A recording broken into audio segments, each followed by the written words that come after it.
సువార్త. దేవుని వాక్యం బైబిల్ గ్రంథం విధంగా సెలవిస్తుంటున్నది.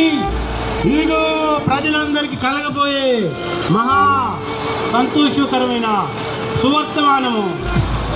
ఆ సువర్తమానం ఏంటంటే, దావీదు పట్టణమందు నేడు రక్షకుడు మీకు పుట్టినాడు, ఆయన ప్రభు అయిన యేసు క్రీస్తు.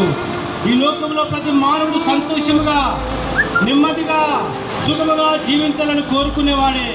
కానీ మానవుని జీవితంలో దుఃఖములు, కలవరములు, కష్టములు కడాపడిగా ఈ లోకాన్ని వదిలిపెట్టి వెళ్ళిపోతున్నాడు.